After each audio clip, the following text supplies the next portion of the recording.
Hello friends, ई content classes में आप सभी का हार्दिक स्वागत। उक्त वीडियो बीए पार्ट प्रथम वर्ष के विद्यार्थियों के लिए एज ए शॉर्ट नोट्स या टिप्पणी रूप में जो क्वेश्चंस आते हैं उनके ऊपर ये वीडियो तैयार किया है। आज का वीडियो एंशिएंट इंडियन हिस्ट्री में जो उनका सिलेबस है उस सिलेबस में हम बात करेंगे प्रयाग प्रशस्ति अभिलेख की। आप सभी जानते हैं कि प्राचीन भारत के इतिहास को निर्मित करने में ये जो पुरालेख हैं जो हमें प्राप्त हुए हैं, इन पुरालेखों का अपना महत्व है। पुरालेखों के अभाव में या पुरातत्व की सामग्रियों के अभाव में भारत के इतिहास को निर्मित करने का केवल स्वप्न मात्र था। क्योंकि ये जो पुरातत्व सामग्रियां हमें प्राप्त हुई है, इनके आधार पर हमने प्राचीन भारत के इतिहास को जाना है, समझा है।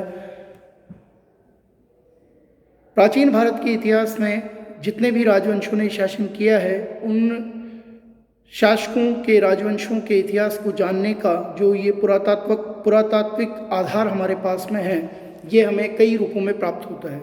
चाहे वो सिक्के हों, मोहरे हों, पुरालेख हों, अभिलेख हो, स्तंभ लेख हों या गुहाएं हों, ये सभी हमें उन समय के तत्कालीन शासकों के विषय में विभिन्न प्रकार की जानकारी से हमें अवगत करा पाते हैं।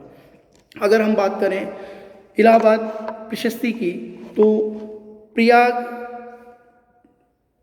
का जो ये स्तंभ लेख है, जिसे इलाहाबाद प्रशस्ति भी कहा जाता है, इसका जो रचयिता था वो हरिसेन था। इस प्रशस्ति से हमें जो जानकारी प्राप्त होती है वो समुद्रगुप्त, जो गुप्त काल का एक महत्वपूर्ण शासक था, उसके विषय में हमें इस प्रशस्ति से उसके जीवन, उसकी विजय और उसकी जो चारित्रिक विशेषताएं थी उस पर हमें इस अभिलेख के जरिए हमें जानकारी प्राप्त होती है। समुद्रगुप्त का जीवन, उसकी रुचियाँ, उसने किस प्रकार शासन किया और तत्कालीन समय में जो क्या राजनीतिक व्यवस्था स्थापित थी, उसके विषय में हमें प्रयाग प्रशस्ति स्तंभलेख से महत्वपूर्ण जानकारी प्राप्त होती है। इस प्रशस्ति से यह भी पता चलता है कि समुद्रगुप्त ने किस प्रकार से आर्यावर्त, आणविक राज्यों, दक्षिणापथ, सीमांत राज्यों, गणराज्यों आदि पर अपनी विजय को प्राप्त किया था। समुद्रगुप्त का जो विशाल साम्राज्य था, उस विशाल साम्राज्य में उसके द्वारा जहाँ जहाँ पर सैन्य अभियान किए गए, उन सैन्य अभियानों पर यह अभिलेख प्रकाश डालता है।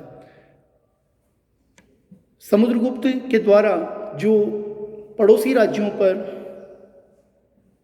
जो उसके द्वारा जो अभियान किए गए और उन पड़ोसी राज्यों ने जो उसके सैन्य अभियानों का या उसके प्रभाव को स्वीकार कर उसकी अधीनता को स्वीकार किया, उसके विषय में भी ये प्रशस्ति हमें महत्वपूर्ण जानकारी प्रदान करती है।